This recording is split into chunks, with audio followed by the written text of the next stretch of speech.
DNA TV, మన రాష్ట్రం మన ఛానల్. అలాంటి సంస్థలు కూడా కొంతమందిని ఇన్వైట్ చేయాలనుకుంటున్నాం. ఇవాళ ఇదివరకైతే పెట్టుబడి కావాలి, డబ్బులు కావాలి. ఇవాళ ఆలోచన పెట్టుబడి, అది మన వాళ్ళలో తీసుకురావాల్సినటువంటి అవసరం ఉంది. దానికి స్విగ్గీని, మన ఉయ్యూరు దగ్గర స్విగ్గీ, ఉయ్యూరు పక్కన వాళ్ళు స్విగ్గీ పెట్టి వాళ్ళ బహుశా టాప్ 10లో వాళ్ళు కూడా ఉన్నారు. ఆలోచన అవేమి కోటేశ్వర్లు కావాలనుకుంటున్నారు. అది మన వాళ్ళలో ఒక స్ఫూర్తిని, వాళ్ళు ఎంతసేపు చూసినా ఏదో ఒక ఉద్యోగం అండి, మున్సిపాలిటీలో ఉద్యోగం అండి, నేను చదువుకుంటున్నాడు, మున్సిపాలిటీ చర్చలు పడతాం. కాబట్టి అలాంటిది వాళ్ళని కూడా మనం తయారు చేసుకోవాల్సి ఉంది. అందుకని అలాగే ఒక సంస్థలు పెట్టడానికి, ఇండస్ట్రీస్ పెట్టడానికి మన వాళ్ళకి ఒక ట్రైనింగ్స్ ఇవ్వాలని చెప్పి దానికి ఎంటర్‌ప్రెన్యూర్ ఎంపవర్మెంట్ సెంటర్ కూడా ఒకటి స్టార్ట్ చేయాలనుకుంటున్నాను. దాన్ని నిత్యం వాళ్ళు వచ్చి వాళ్ళు ఏదైనా అడిగితే వాళ్ళ గైడెన్స్ ఇవ్వడం కాకుండా వాళ్ళని ఆ ప్రాంతాల్లో వాళ్ళు కోరుకున్నటువంటిది. ఇప్పుడు మన దగ్గర గోల్డ్ కవరింగ్ ఉంది, గోల్డ్ కవరింగ్లో కూడా చాలా లేటెస్ట్ వస్తున్నాయి. అవన్నీ కూడా ట్రైనింగ్ ఇస్తారు కదా. అందుకని ఆ రోజు నేను మన రాజ్యసభ సభ్యులు చిరంజీవి గారిని రిక్వెస్ట్ చేసి 5 కోట్ల రూపాయలు ఫండ్ తెచ్చి అక్కడ ఒక సెంటర్, కల్చరల్ సెంటర్, అది ఎగ్జిబిషన్ సెంటర్ లాగా పెట్టాలని చెప్పి అనుకుని స్టార్ట్ చేశాను. కానీ తర్వాత వాళ్ళకి ఆపేశారు. మళ్ళీ ఇప్పుడు నేను ఫండ్ ఇస్తున్నాం, అది కూడా కంప్లీట్ చేసుకోవడం జరుగుతుంది. దానికి ఇదివరకు ఏంటంటే ఒక డిజైన్ తయారు చేయాలంటే వాడు రాసి ఆంధ్రతో రాస్తూ కూర్చున్న డిజైన్ అలా కొత్త ఉండేవాడు. ఇవాళ క్యాడ్ ఇవన్నీ వచ్చినాయి కాబట్టి చాలామంది ట్రైనింగ్ తీసుకుని ఇమీడియట్గా డిజైన్స్, రకరకాల డిజైన్స్ వస్తున్నాయి. కాంపిటీషన్లో వెళ్ళాలి, చైనా కానీ అటు కలకటాలో కానీ చాలా ప్రాంతాల్లో బాంబే డిజైనింగ్ కానీ ఇవన్నీ వచ్చేసి కాబట్టి గోల్డ్ కవరింగ్ కూడా చాలా ఉపయోగపడుతుంది. అది మన వాళ్ళకి తెలియజేయాల్సినటువంటి అవసరం ఉంది. అలాగే రేపు మన పోర్ట్ అవుతుంది, పోర్ట్లో కూడా చాలామందికి ఎంప్లాయ్మెంట్ వస్తుంది. దానికి సైతంగా దానికి సంబంధించిన స్కిల్స్ మనం డెవలప్ చేయాలి. అలాంటి కూడా ఒక సెంటర్, ఎగ్జిబిషన్ సెంటర్ పెట్టమని చెప్పి మనం కూడా అడుగుతాం. రేపు స్టాల్స్ పెడతాం కాబట్టి ఒక్కొక్క స్టాల్స్లో ఒక్కొక్క ఉంటుంది. పిల్లలని చూస్తాం ఎలా ఉంది ఏంటిది. ఇవాళ green energy, hydrogen green energy వస్తుంది. అలాంటివన్నీ కూడా అవగాహన కల్పించాలి. కాబట్టి ఇండస్ట్రియల్ పార్క్స్ రేపు పెట్టడానికి మేము కొంత ల్యాండ్స్ కూడా ఐడెంటిఫై చేస్తాం. ఆ ఇండస్ట్రియల్ పార్క్స్లో బయట వాళ్ళు వచ్చి ఇక్కడ ఇన్వెస్ట్ చేసి వాళ్ళు సంపాదించిన వాళ్ళు కూడా ఉన్నారు. బందర్లో పుట్టి పెరిగిన పిల్లలకి రేపు దాంట్లో ఆ ఇండస్ట్రియల్ పార్క్లో వాళ్ళకి స్థలం కేటాయించి వాళ్ళతో ఇండస్ట్రీ పెట్టించి వాళ్ళని కూడా ఎంపవర్ చేయాలనేది లక్ష్యంగా ఇలా నేను పెట్టడం జరిగింది.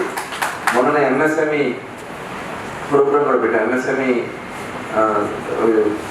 ఇదే చెప్పి హాల్లో పెట్టడం జరిగింది. 500 మంది వచ్చి ఆ రోజు రిజిస్టర్ అయ్యారు. దాంట్లో 200 మంది, అంటే దాదాపు 700 మంది వచ్చారు. 200 మంది రిజిస్టర్ అయ్యి ఇంట్రెస్ట్గా ఉన్నారు. వాళ్ళని కూడా మనం ట్రైనింగ్ చేయడానికి కార్యక్రమాన్ని తీసుకెళ్తున్నాం. ఇది యాక్చువల్గా దీని ఒక ఉద్దేశం. దీంట్లో గతంలో మనం చాలామంది తీసుకొచ్చాం. స్పోర్ట్స్కి సంబంధించి హంపి కూడా ఆమె ఆలోచన చెప్పడం జరిగింది. నైనా జైస్వాల్ అంటే యూత్ని బాగా కరెక్ట్ అయ్యేవాళ్ళని తీసుకొచ్చాం. అందులో కొంతమంది మోటివేషన్ స్పీకర్స్ తీసుకొచ్చి వాళ్ళతో కూడా ఎలా ఉండాలి, కెరీర్ ఎలా ఉంటుంది, ఫ్యూచర్ ఎలా ఉంటుంది అనేది వాళ్ళతో కూడా చెప్పించడం జరిగింది. అయితే దీనికి నేను మన హెచ్ఆర్ మినిస్టర్ గారిని రిక్వెస్ట్ చేయడం జరిగింది గతంలో. యాక్చువల్గా ఆయన యూఎస్ఏ ఉన్నారు. ఆయన 12th నైట్కి వస్తారంటున్నారు.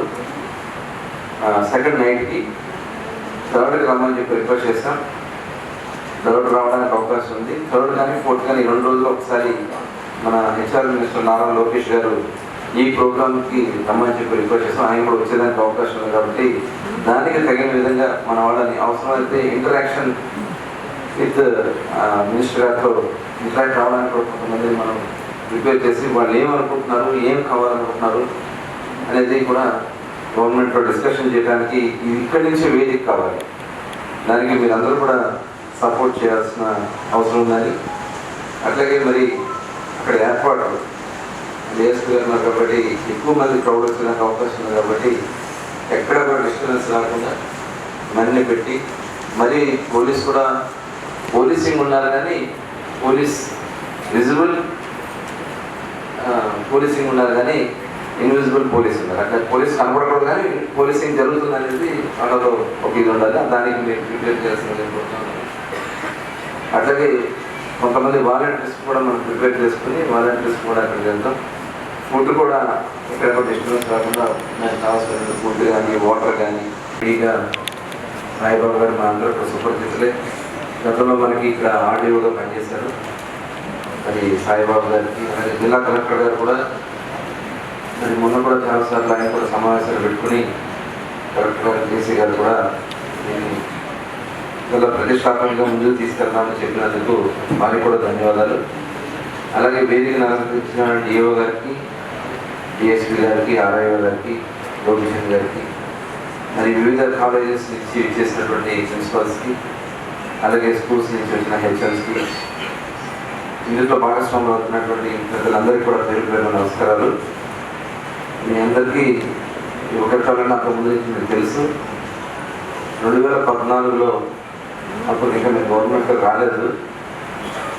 2014 జనవరి 12 అనేది స్వామి వివేకానంద జయంతి సందర్భంగా మనం యువ దినోత్సవం ఆ రోజు.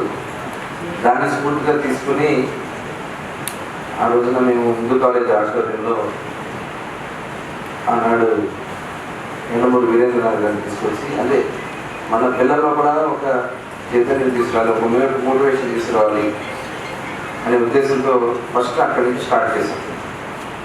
ఆ రోజున మన పద్మావతి కాలేజ్ నుంచి కూడా చాలామంది పిల్లలు అక్కడ రావడం, అలాగే టౌన్ వివిధ ప్రాంతాల నుంచి కూడా అందరూ రావడం, వాళ్ళలో చూస్తే చాలా ఉత్సాహంగా కనబడింది. ఒక కసి ఉంది. దాన్ని చక్కనైన మార్గంలో నడిపిస్తే డెఫినెట్గా ఒక మంచి సమాజాన్ని మనం సృష్టించవచ్చనే ఉద్దేశంతో తర్వాత మళ్ళీ ఎన్నికల్లో గెలిచిన తర్వాత అది కంటిన్యూ చేయడం జరిగింది. ప్రతి సంవత్సరం తప్పకుండా 2019 వరకు కూడా ఈ కార్యక్రమాన్ని స్టార్ట్ చేశాం. చిన్నగా స్టార్ట్ అయింది. ఆ రోజు ఆటోలో ఒక 700, 800, 1000 మందితో స్టార్ట్ అయింది. వేల మందికి వెళ్ళింది. అలాగే ప్రతి సంవత్సరం కూడా అన్ని స్కూల్స్, అప్పుడు మేము 1 డే చేసాం, ఒక పూట చేసింది. తర్వాత అందరూ కోరిక మేరకు స్కూల్ పిల్లలందరికీ ఒక రోజు, స్కూల్ పిల్లల మనసులో ఒక రకంగా ఉంటాయి, కాలేజీ వాళ్ళకి ఒక రకంగా ఉంటుంది భావించి అప్పటి నుంచి 2 days పెట్టడం జరిగింది.